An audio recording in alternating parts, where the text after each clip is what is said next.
Hi, everyone. My name is Christopher Bruce. I'm a divorce attorney in South Florida, and today I have the pleasure of being joined by Phil and Victoria. Phil Treiber, he's a licensed mental health counselor in the state of Florida, and Viktoriya Chiliy, she's a marriage and family therapist, and they're both with Dude Breathe Counseling in Boca Raton. And I had really just a pleasure of working with Phil and getting to kind of see Phil in action and meet Victoria when they presented recently to a group of local therapists on just a fascinating presentation about men's issues. So it was awesome that they took the time to come on here, and I'm excited to talk to them about a couple of things related to making your relationship with your husband better. But before we get into that, maybe Phil and Victoria, just give us a background of yourselves, how you came to do this stuff, and then we'll get into it. Sure. Yeah. Well, Chris, thank you for asking us to do this. Any opportunity that I have or that we have to talk about men's issues and to discuss the work that we do, because it's actually quite unique. We're always grateful for that opportunity.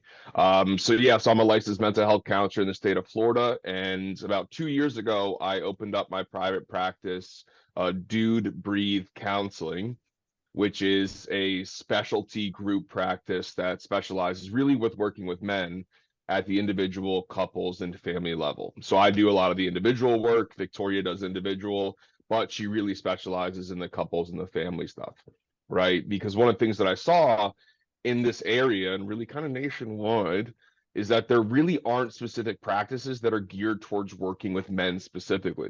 And I Yeah. think that that was a major area that was really being left out. And I'm a firm believer that if we focus on the pain of men and the struggles, the unique struggles that they have, then we potentially wouldn't face a lot of the other problems that our society is facing. Mhm. Well, that's awesome, and as was a recent presentation of yours that I watched, and I mean, Phil, it was about 3 hours long. I think you probably could have went all day if the Yeah. group gave you the runway, but you you covered. I thought it was pretty fascinating to hear as a lawyer representing mostly women in divorce cases. You kind of explained over a couple hours a interesting theory you had that seemed pretty rational to me about how there's a lot of men that are mistaken for being narcissists, especially kind of in today's society where that's started to turn into a buzzword a little more than it used to be. And Mhm. maybe if a little bit different approach was taken with those men, they people wouldn't be calling them or assigning them those labels. And I know we don't have the 3 hours or maybe the full day that you could do on this, but maybe just give me the gist of this. I think it'd be useful to a lot of the people that I come across, especially the women married to some of these men, and maybe it can give them a different viewpoint of things. Of course, yeah, you're right. I need a long, long time on that one, right? Because my presentation was covering the basics of, men's issues, our developmental as well as our societal expectations for men and how we're raised as boys and how that transfers up into men. But that presentation specifically was geared towards really looking at narcissism as well as gaslighting from that men's issues lens, right? And it's going to be difficult to do this, but I'm going to give it a shot. Um, but you're right, though. The word narcissist and the term gaslighting, these things are thrown around left and right with actually no understanding of exactly what these things are, right? To be actually diagnosed or to be a full narcissist, they have to meet very specific criteria from the DSM-5, which is like our Bible of the mental health disorders. And they're very specific, right? Because the whole idea is that we see this grouping of symptoms, it presents in a specific way, therefore we put a name to it, right? But any time that a guy shows his inability to admit that he's wrong or not expressing feelings or coming off as cold or trying to be controlling, narcissist, right? But it's not accurate, right? So in my presentation, I went out on a limb just from my own research and my own understanding of these things, And I come to the conclusion that most men really are not narcissists.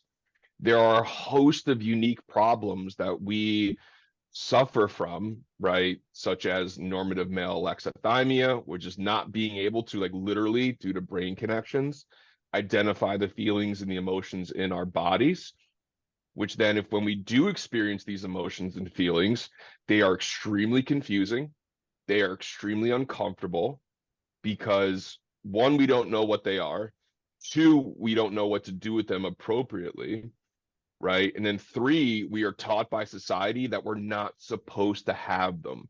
And if we do have them, there is something wrong with us. So part of what that looks like is a very normative, statistically, expression and presentation for men. What happens is we look towards trying to control the external world. Because if I can't control what's happening on inside of me, if I manage this, I manage that, if I not admit fault, if my boss only did this, if my partner only did this, if my kids only did this, and I can control these external factors, then I maybe won't experience what I'm experiencing inside, and then I'll be okay, right? But the problem is that a lot of those tactics or unhealthy coping skills or mechanisms that these guys are employing are going to appear as if they're trying to manipulate and control and be narcissistic. But at the root of the problem, it's not a full-blown personality disorder such as narcissism. It's just a man struggling with men's issues that's going to show up as a narcissist. I think that's the best way that I could really describe it, is that he might appear narcissistic, but at the core and the root of the problem, it's not a personality disorder. It's just a man struggling with emotions and feelings and then not knowing what to do with it in an appropriate way. Gotcha. And you did a great job of summing that up. You must You. have practiced that one.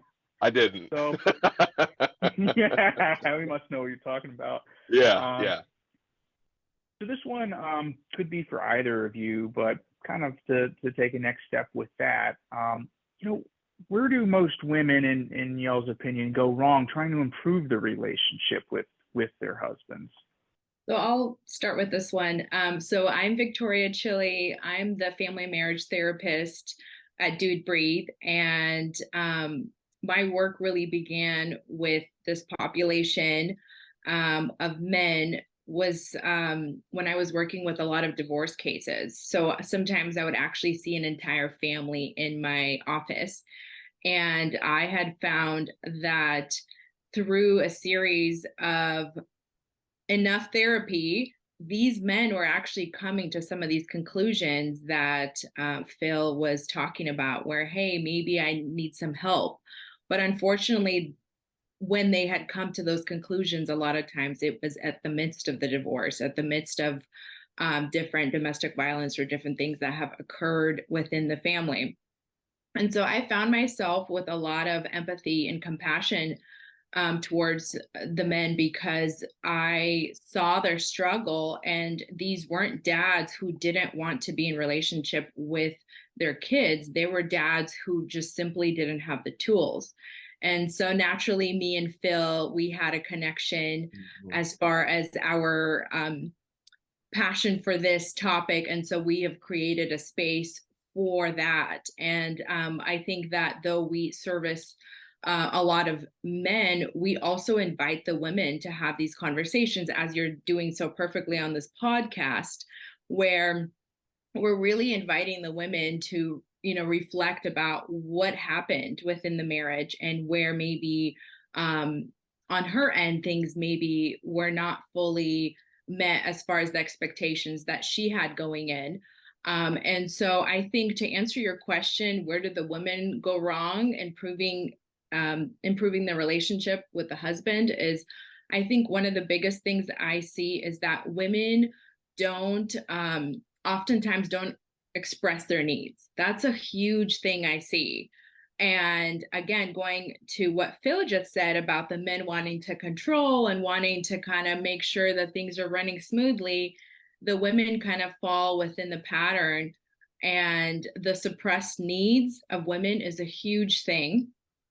And then along with that, the misunderstanding of the psychology of men, where there actually might not be that full-blown narcissistic personality disorder. Maybe it's just the fact that this is the way that all the men in this particular case, as far as family goes, generational speaking, have dealt with family problems or have been the man that they've been told to be in the relationship. And so they just don't know any different. And so that is part of the other misconception that I see. And then the other thing is that men are just not typically wired to sit there and talk about their feelings with their significant other. That's just not something that is society has told them is normal. And so they don't really do that. They go out and play basketball and, whatever else they decide to do with their guys, but they're not actually talking about the problems going on inside their marriage. Mm-hmm. So, I mean, so when, and maybe it's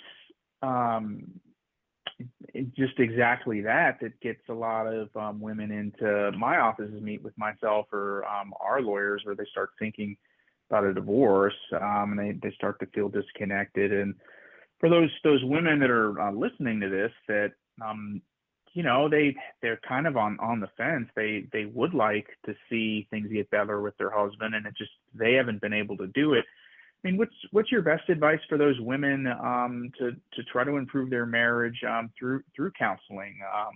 With you all or another great one in the area. So when it comes down to like what women can do, is that usually in the relationship, the dynamic of the communication isn't there, right? A lot of men have never been taught the skill set to communicate. And this is a big generational component, right? That comes from our great grandfathers to our grandfathers to our fathers.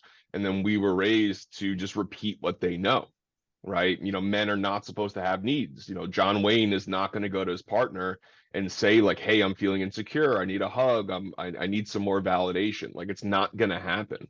So the thing is that, when I work with guys individually, it's really about installing this idea of emotional intelligence into them so that they actually can engage in that environment, right? But the other side, and really what the work that, Viktoriya can really do with clients, is that the female partners have potentially tried to express themselves to their male partners, but the men were not in a receiving type of state, or they weren't open to hearing feedback. They get defensive. If they get feedback of, hey, you're not meeting this need, then there's something wrong with me as a man, as opposed to approaching it from like, hey, okay, I'm falling a little short, I have to come forward a little bit. So it's the work that we do to help these guys be open to hearing that feedback, and then being able to take that feedback and also really empowering the partner to ask for her needs to be met. And then for them to actually go out on a weekly basis in between couple sessions to do the homework, that Viktoriya gives them, so they can work on these things actively and not just coming in once a week and it's like, hey, let's talk about it, as opposed to not actually applying it in their real lives. So to Makes add a to lot of that, sense, especially I'd love to hear your perspective. to add to that before you respond, Chris, is it also does not negate for the women to go to therapy and start doing the work as well, even if it's just individually. I think that's a big misconception, that women think, well, unless we're going to couples therapy, unless we're there together, that nothing's going to get done. And that's not actually true, because a lot of times in her coming and exploring her own dynamic within the family, she's actually able to conceptualize what might be the issue. Sometimes it's not inherently his issue, it's actually a couple's issue.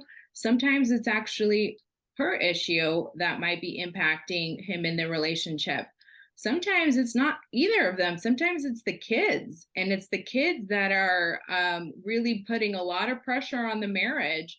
And then the marriage is just kind of crumbling because, maybe they have a child that has significant needs or whatever else that might be going on, that's really putting pressure on the family. So a lot of the family therapy entails is actually exploring what is the actual problem that's going on, because we cannot just play the blame game. And what we would call that in therapy is really we would be looking for what's happening within the relationship between them.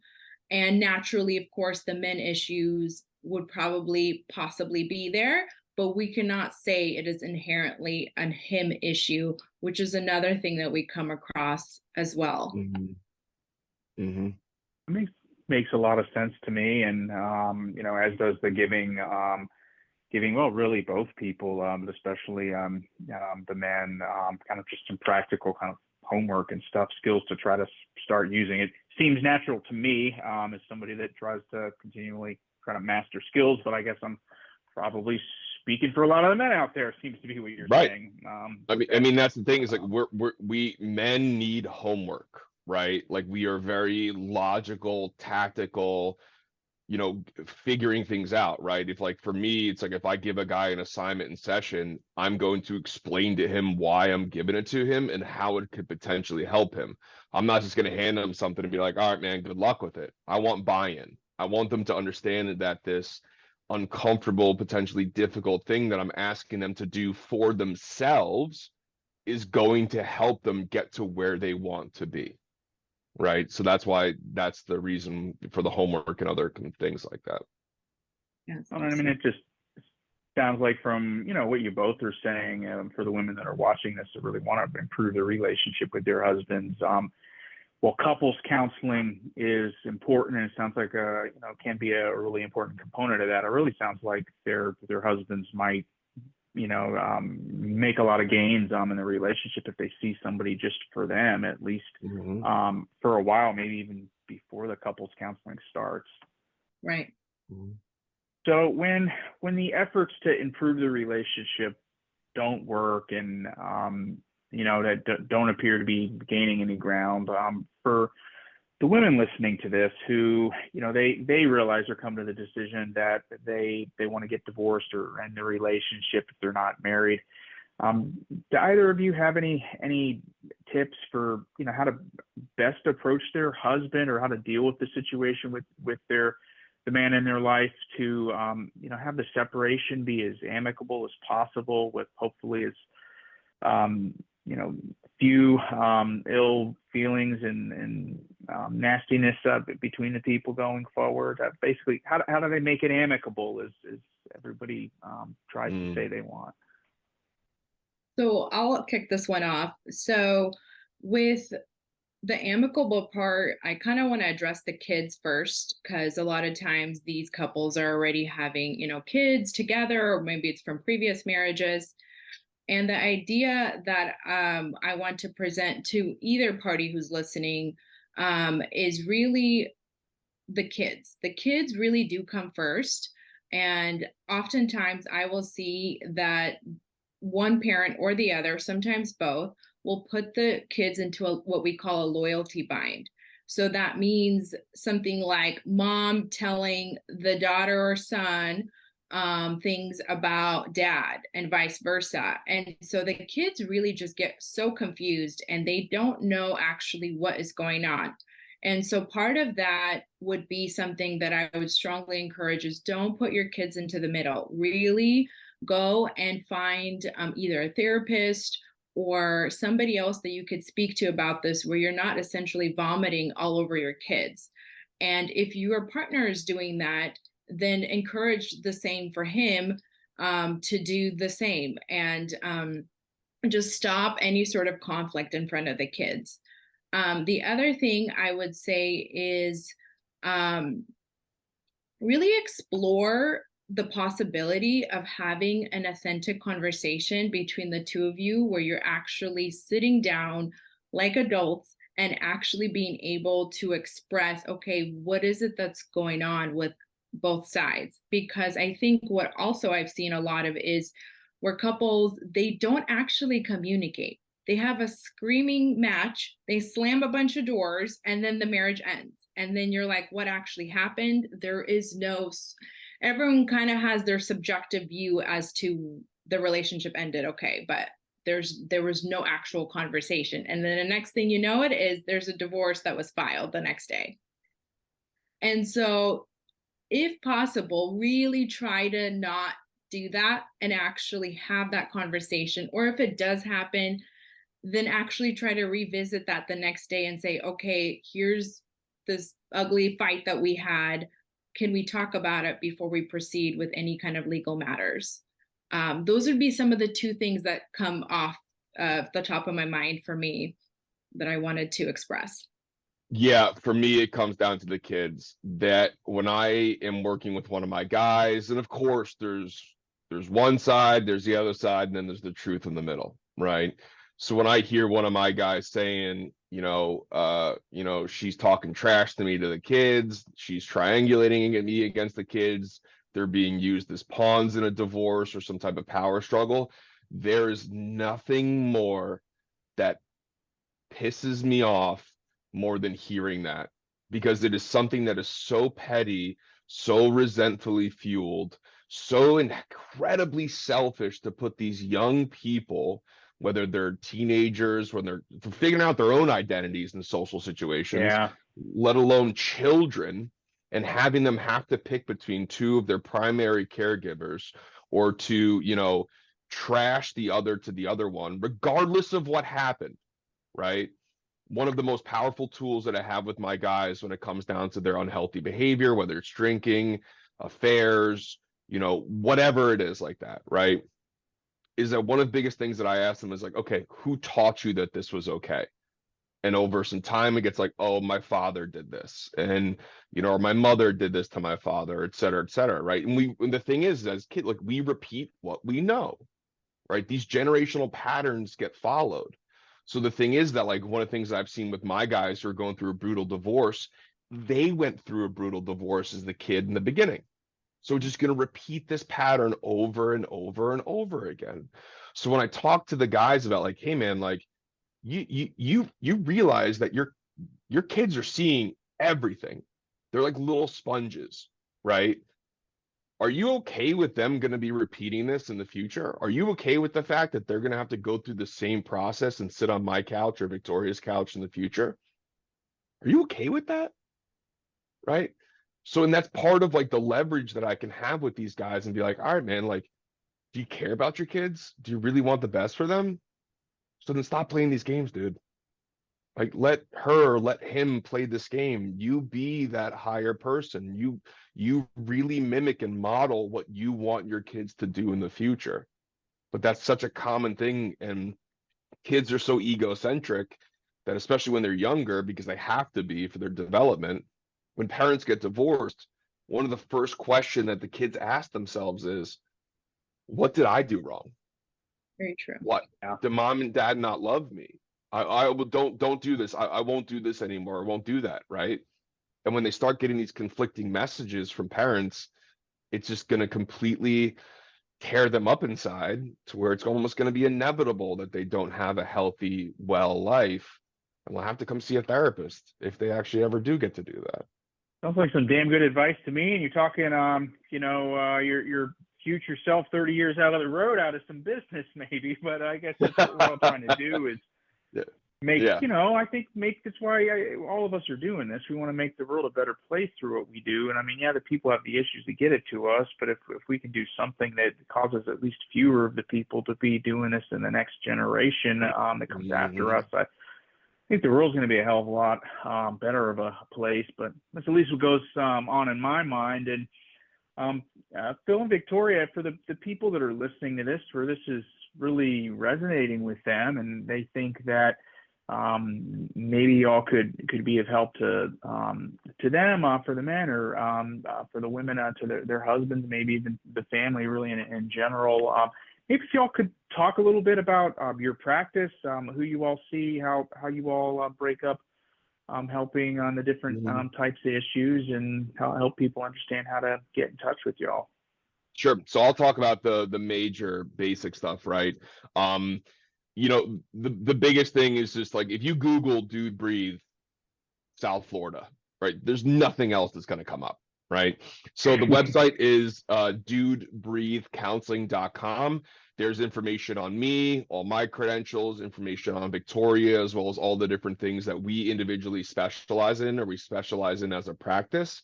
But really what it comes down to is that, like, going to the website, right? Finding us on Psychology Today. My individual Instagram is at Dude Breathe Counseling, where I talk a lot about these things. I have different reels. You know, one of the biggest aspects, before I let, you know, Viktoriya speak about the couples and family work that she does, is that I try to make it such an inviting environment for these guys, because again, therapy is enemy territory for men, right? We're expected to talk about our feelings, our emotions, be vulnerable, everything that we have been taught not to do our entire lives. So I hear from guys frequently, hey man, you know, my wife or my girlfriend has been sending me your reels for 6 months. I've had your business card on my desk for like a year. You know, and most of the time they're reaching out when the house is burning down, right? She's got one foot out the door. She just served me the papers. I got a DUI, just got fired, right? I'm thinking about, you know, harming myself, whatever it is. And these guys give me a call, right? But then also I speak to a lot of the women initially as well, right? To where it's like, hey, like they reach out to me. I get a little bit of a background on them. I'm like, great, cool. Here's Viktoriya.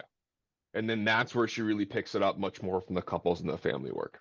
Thank you, Phil. Yes, I wanted to add a couple things from the earlier question. I think that there might be somebody listening or a couple listening that's just like, you know, we cannot even be in the same room to have a 5-minute conversation. We're 5 minutes in already fighting.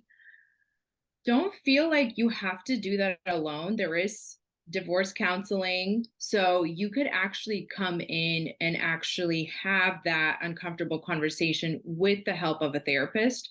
And I've actually done those sessions where I've invited two parents who could not be in the same room together to actually break the news to their kids of the divorce. That's not something that I encourage for everyone. The hope is that you guys could do that at home together and we don't have to do that. But if that's the only way you could see actually being able to have that conversation where you're not villainizing each other and also, you know, really making it hard on the kids, that is an approach. So don't feel like you are out of options, and really be able to reach out to us, because we are here to really support you.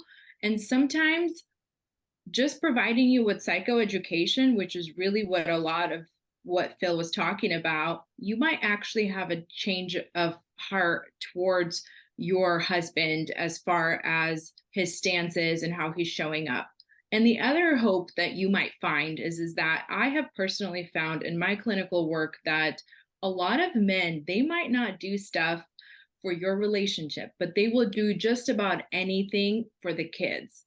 And if that means going to therapy, they will come to therapy because they don't want their kids to be caught up in the conflict. So that's good news for you moms out there, for you to be able to really, you know, maybe pull on that if that's the last resort that you have to get him to come to therapy and really talk about him and his kids. And if that's where he's at, then that's a great place to start. Along with my work, yes, I on the website, and we are here. We also do support groups for men. We run them on Tuesdays and Thursdays, and we both run them. I love the fact that we are able to provide every service you need, the individual, the couples, the family, so you don't feel like you're not getting your need met. Really, we're trying to provide a full encompassing family assessment, so to speak, whether it's for you, for him, or for the kids. So I think that wraps it up for me. Yeah, And I think I know, go ahead. no, the other side of it, I forgot. On my website, there's a free 16-page PDF that actually does go in and describe some of the socialization and developmental process that we go through men, on top of empirically proven ways of speaking to your male partner about getting into therapy, right? It's completely free.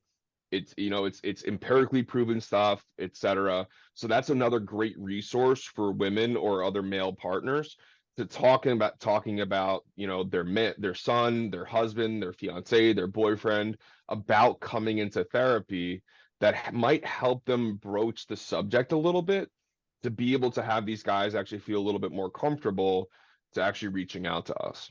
Gotcha. And I think I was telling you all, my firm recently, well, maybe we were in the process of opening a book office when we last spoke, but we're down there now, and some of our clients are in that area. But do you all do the video or telehealth type therapy for those that want it, if they're in different parts of the state, might have a little trouble getting to your office? 100, absolutely. I figured as much. Well, Phil, Viktoriya, thank you for taking the time to do this. I can just tell everybody listening to this, I've had a chance to get to know them both, see Phil in action. I'll probably be seeing Viktoriya speaking before too much longer here on something soon. And if you're looking to improve the relationship with your husband, or even consciously decouple from him, especially if there's kids, I really encourage you to seek out Dude Breathe Counseling. Phil and Viktoriya know what they're talking about, and they have a really special interest in connecting with men in the family for what is, in my view, often misunderstood issues with men. So, Phil, Viktoriya, thank you so much for taking the time here. Thank you for having us. Yeah, absolutely. It was our pleasure. Thank you very much.